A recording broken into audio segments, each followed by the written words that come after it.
Excited o grabe na ang pagpangandam sa mga empleyado sa Brigada Group of Companies sa natigayong Christmas party celebration ni atong Disyembre 23 sa mismong mansyon sa Catulpos family. Dakong kalahian na ang mga selebrasyon itandi sa mga milabayng tuig.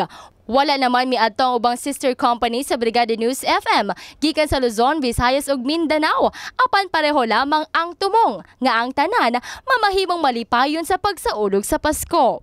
Sa nahimong mensahe sa President ug CEO sa Brigada Group of Companies, nagpasalamat si Big Boss Elmer V. Catulpos sa tanang empleyado nga nahimong loyal o gihalad pa ang kinabuhi alang lamang sa kalambuan nga ginatamasa karon sa kumpanya. Gusto na ako ipaabot ang ako ang pasalamat sa tanan that without you, dili ni mahimong successful ang brigada. In behalf sa akong family, kinasing-kasing na akong magpasalamat sa inyong tanan. And I'm very positive nga ang 2016 mas daghan pang blessings para sa tuang tanan. Tema sa maong kasaulugan nga ang tanan mo partisipar sa matagpadula nga giandam sa HCD Department.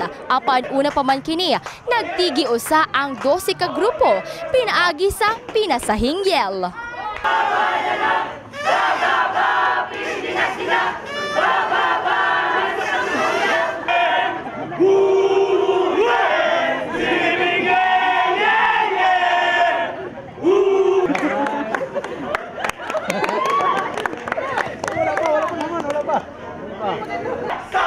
Og sa ubahi, nahimong mananaog ang Team Gray kon Marketing Department.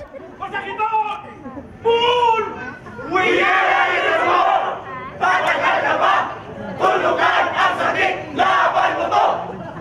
Yan pabor! Sana na malinis, iwas disease, achieve na achieve, ora mismo!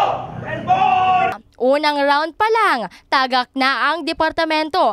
Apan tungod sa wild card, naabot pa sa championship round ang Brigada News TV. O ang twist, mismong ang labaw sa departamento ang nag-atbangay.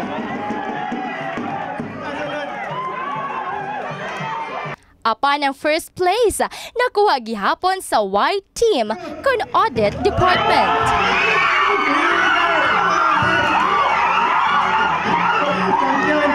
Samtang sa planting rice, makita gayod nga ang tanan, focus og determinado aron walay mahulog nga straw og bote aron unang mahuman sa dula. Nakaligtan niyo, balik ka sa pinakauna.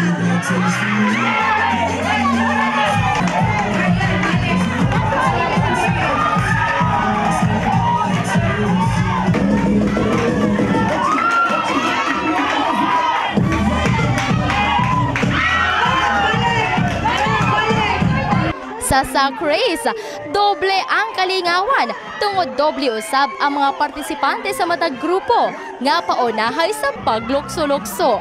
Dunay natumba, apan ang importante, tanan nahuman sa dula.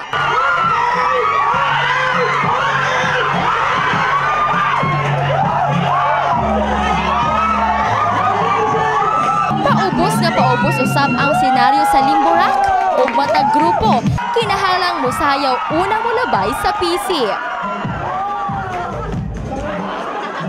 Ug matag grupo dili paiwit sa calamansi race ug ang sekreto sa mga padula dili mamahimong aslom ang kapildihan tungod nakuha sa Brigada News TV Orange Team ang first place.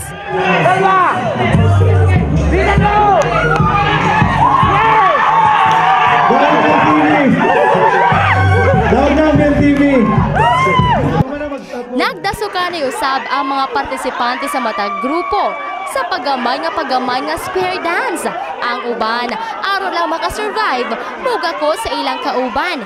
Hep hep, hep hep, walang mali siya yan, purong laro lamang.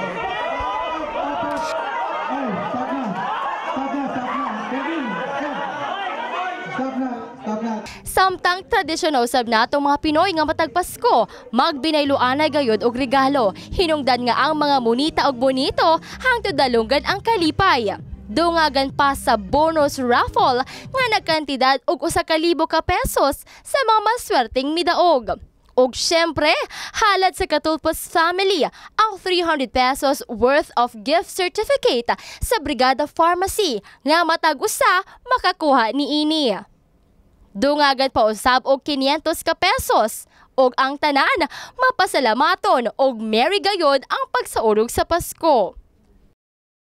Og syempre, ang ginahulat nga announcement ang mga mananaog sa Parlor Games. Nakuha ang second place sa White Team kon Audit Department nga adunay 10,000 ka pesos. White, 10,000. Nasungkit usab ang second place sa mga bibo ug nipakita gayod sa ilang teamwork ang Orange Team kon Brigada News TV Department. Ang second, Orange. Og ang kampyon mao ang Royal Blues kon Operations Team nga nakadawat og 20,000 pesos. Pieces. Royal Blue. Tinuod gayod nga ang Pasko, panahon alang sa matag pamilya nga magtipon, maghinigog maay ug dungang mukatawa. Lamian gayud sa paminaw nga kitang tanan, adunay panagiusa ug anaa na sakop sa usa ka matawag nga pamilya. Jess Saladuna, Brigada News.